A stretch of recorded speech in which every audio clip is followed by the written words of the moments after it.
بس همدا ځای صحیح دی، دلته کې به یې دفن کړمه. د دې معاشرې خلکو زه په دې جرم باندې مجبوره کړمه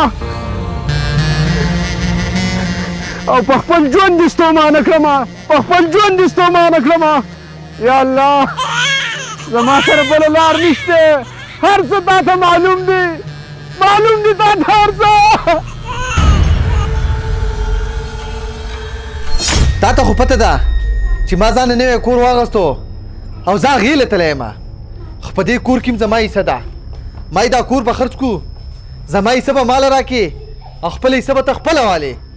ګوره زیشانه، دا ته څنګه خبرې کوې؟ ته خو زما خپل سکر اورې، ته ولې د پردو خلکو په شانتې خبرې کوې؟ او الله پاک خو تاله ډېر وس درکړی دی، ځان له دې کور هم جوړ کو، کاروبار دې هم روان دی او څه نغدې د سره هم شته، او زما حال هم تا ته معلوم دی. ما ته لږ صبر وکړه، زه قرضدار به وکړمه، دا کور به څه په مناسب بیه باندې قیمت کو او دا به ما ته پاتې شي. او دا کور دومره دیم نو چې ته دې خپله حصه خرڅه کړې او باقي ما ته پاتې شي. خو ما ته به لږ ټیم صبر وکړې، دقه ورورولي را سره وکړه. او بالکل ورورولي در سره کوم. څونه صبر درته وکړم؟ 2 کاله صبر درته وکړم، 15 کاله صبر درته وکړم، 10 کاله صبر درته وکړم، 20 کاله صبر درته وکړم، او که نه زما د مرګ نه پس به زما بچو له ورکې. دا ناممکنه خبره ده. دا ته نن څنګه خبرې کوې؟ د الله په در کې هیڅ کمی نشته چې اوس یې راله راکو نو زه خو ستا حصه منم که نه، ستا د حصې روپۍ به تاله درکم که نه. ته به نور لویږې او د دې نه پس به ته ګټه کې. تا د اوسه پورې څه وکړو؟ نیت دې وران دی، الله پاک په نیتونو فیصلې کوي. ته کور نشي اخیستی، دا کور به خرڅ کړو، ته به خپله حصه والې او زه به خپله حصه والمه. ګوره زیشانه، دا د الله ویش دی، چاله یې لږه ورکړله، چاله یې ډېره ورکړله او چاله یې ورکړې نه ده.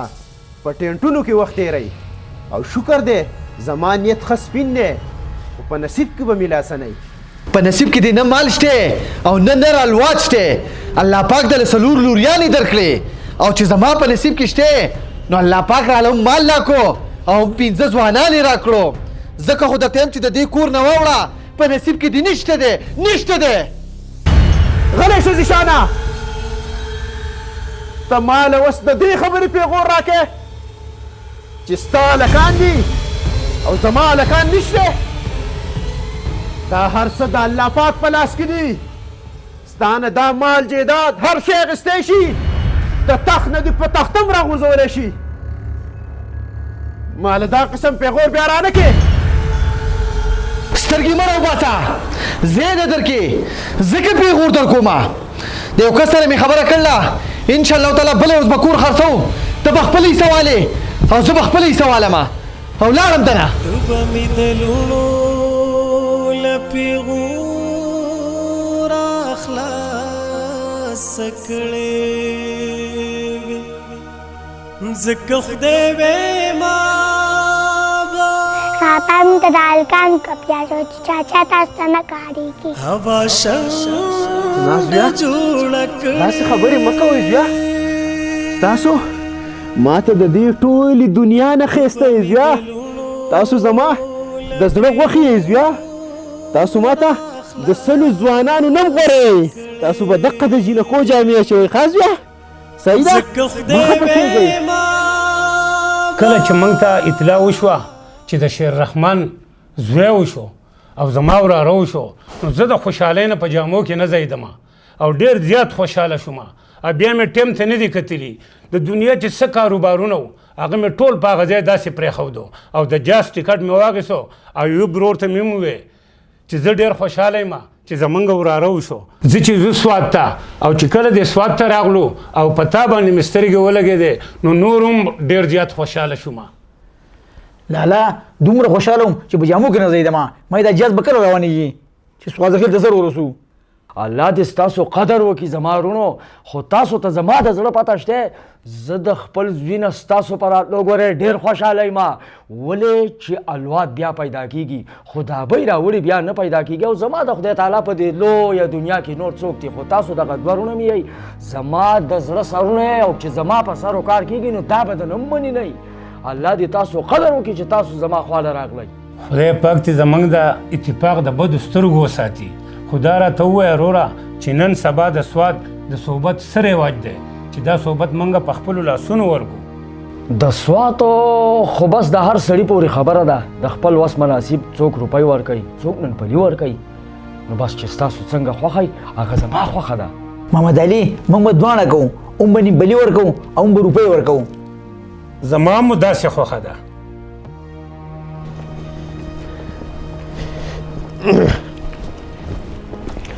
السلام علیکم. وعلیکم السلام. څنګه حال دی یاره نورویز بھائی؟ خیر دی. ټیک ټاک یې. تاسو څه کوئ؟ دا ماشومان ډېره په مخ کې کړل دي. داسې د مدرسې پورې بیا ما ښه خو ډېر وخت بعد مې ولید یار.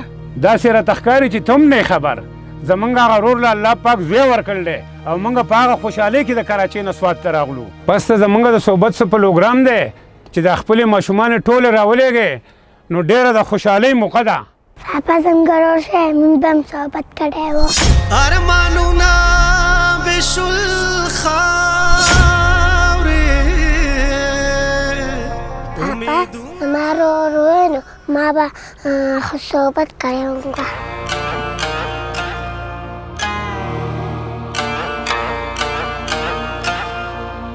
محمد علي د دې غریب سړي لوریانې دي. الله وله زوی ورکړی دی که نه ډېره به ښه وه. راته ښکاري چې زموږ د خبرو ښه پکړو. پس ته به دا ماشومان راولېږې او اوس موږ د نه ځو. زموږ څه کارونه دي راځه یو به چې ځو.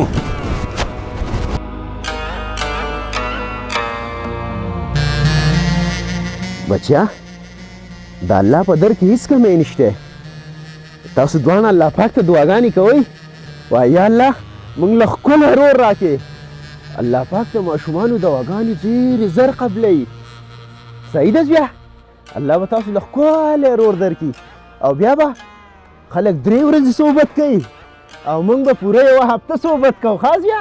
تاسو مه خفه کېږئ. راځئ د مدرسې ناوخته کېږي. راځئ زویه راځئ.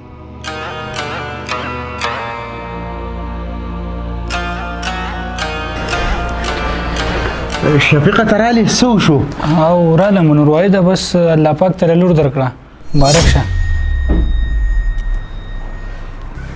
الله دې وبخه. دا به د الله رضا وي او موږ د الله په رضا باندې رضا یو. واړه ښه دي که نه؟ او ښه دی شکر دی ښه برابر.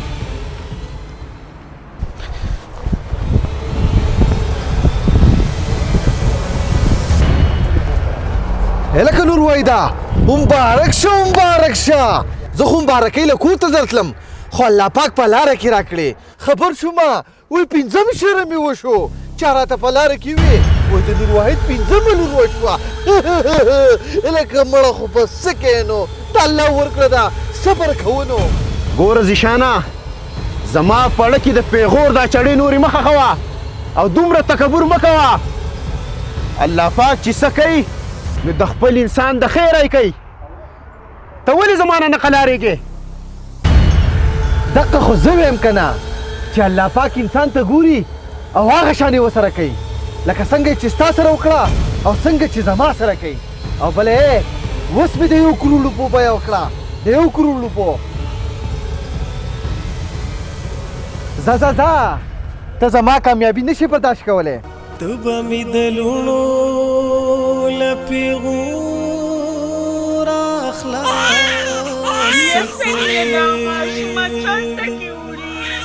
ځکه خدای ویما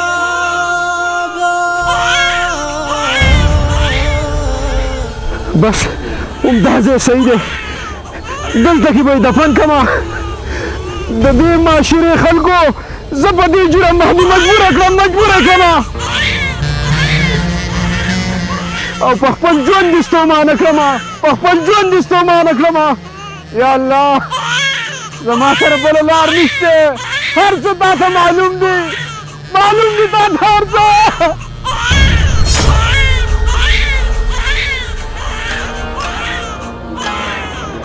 و د الله بنده دا څه کې ته خبرې لور خو رحمت دی او د لور سره رحمتونه راوریږي په کور کې د خدای بنده که د دې معاشرې په خلکو پسې لاړې نو دا خلک به دې لیونی کي دا د جهالت دور دی او په دې دور کې چې د انسان نه انسان پیدا شي نو دا ډیره د خوشحالۍ خبره ده و د الله بنده ځان ته د دوزخ دروازې په خپله مه کولاوهه د دې ماشومانو ښه تربیت وکړه او ښه پالنه وکړه الله پاک په ده نه خوشحاله شي د دې معاشرې په خلکو پسې مه ځه